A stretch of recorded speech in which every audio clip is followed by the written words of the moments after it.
Somebody to Shove, Prelude, Bowling Night. Tuesday nights were bowling nights in the O'Brien household. My parents came home from work, ate the tuna fish sandwiches and oven-baked French fries I had made for them, then headed out the door, leaving me in the house, alone. I loved Tuesday nights. I usually called my best friend Talitha before calling Chris. But tonight was going to be different. Tonight I had a plan. I set up my mom's video camera in the dining room and propped it up and aimed it at a spot in front of the bookshelves my grandfather had made for my mother. Then I went to my room to change clothes and get the video cassette I'd hidden. It already contained video of my parents bowling, but I knew they'd never miss it.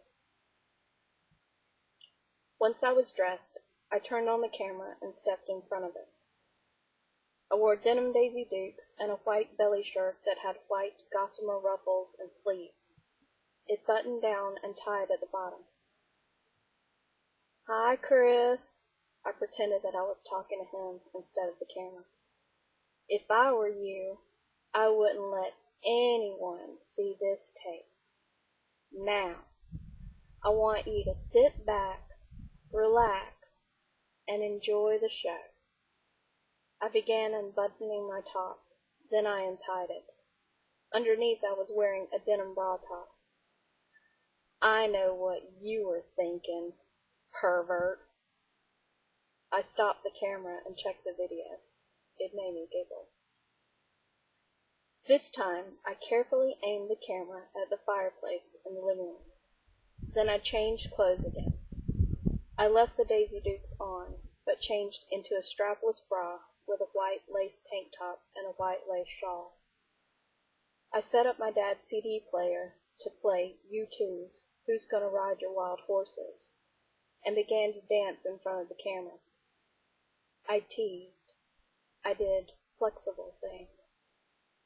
I sang parts directly to the camera. I wanted Chris to see just how sexy I was, so he'd realize just how much he wanted me. I took the bra off, so I only wore the lace top. When the song ended, I watched the video again. It was decent. There were a few moments where I would disappear from the frame. After watching the piece I'd just done, I changed into a green t-shirt and a black bra. I was still wearing the black panties I'd been wearing under my shorts. There had been several times when I was sitting directly in front of Chris that I'd taken my bra off without him even noticing. I'd show it to him after I'd stuffed it into my purse. I turned on the camera and sat down on the hearth. "Now, for your viewing pleasure, I'm going to show you just how I take my bra off without taking my shirt off. First, I have to undo my bra in the back. Then I act like I'm kind of scratching my arm. Then I pull the strap off," I began. I performed this task perfectly the first time. "Then I do the same on the other side." I had trouble with the other strap, but I finally managed it. "Usually, I don't move this much at school because people would notice," I explained as I wiggled around to exaggerate the moves it took to get one's bra off without removing one's shirt. I reached up under my shirt, pulled the bra out from the bottom, and flung it at the camera. "And that's how I do it." I stood up, and as I walked toward the camera, I pulled off the t-shirt, flashing a split second of my bare breast. As I watched over the tape, I winced at my own nervous drawl. Most of the time, people confused me for a non-local of Alabama, because I didn't have much of an accent. But when I was nervous, you could really tell. The phone rang. I answered, and it was Chris. "I just got out of band practice. What you been up to?" "Give me a second, Chris. I was right in the middle of something." I put the phone down and changed clothes again. I started the camera and the CD player. The next track was So Cruel. I picked up the phone. Back. So, what are you doing? I'm talking to you. I mouthed to the camera and pointed at the phone. Out loud I said, "Taping," Uh-huh. came the disbelieving voice from the other end. Tell me that I said hello.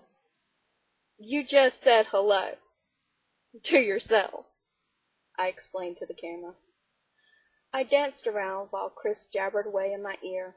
At one point I looked straight at the camera and mouthed, "I want to fuck you."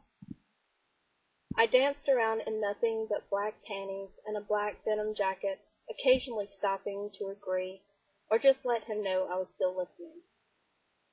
When the song was over, I looked into the camera again and said, "I hope you have as much fun watching this as I've had making this." It was as much for camera Chris as for phone Chris. When will I get to see it? Tomorrow, if I'm through with it, which I probably will be. I changed into a black bathing suit and black tights. I didn't really have anything planned other than being cute and sexy and talking to Chris while showing off my limberness. So, is the camera on now? Chris asked. "Yeah, it's on." So, if you're on the phone with me and on the video, are you naked? Are you touching yourself? "Not really. I'm doing something, though." Are you doing something disgusting? I rolled my eyes. "If I were doing something disgusting, I wouldn't want to talk about it. I think you'd see it anyway." Well, I guess I better go and do homework. I'm looking forward to seeing this alleged video tomorrow. I looked at the time. I didn't have long enough to do any more without the possibility of getting caught. "Wait, do you want the video tomorrow, or do you want me to add the bubble bath scene?" Bubble bath scene? "Yeah, I was gonna add a scene where I'm naked in a bubble bath, but I don't have time tonight.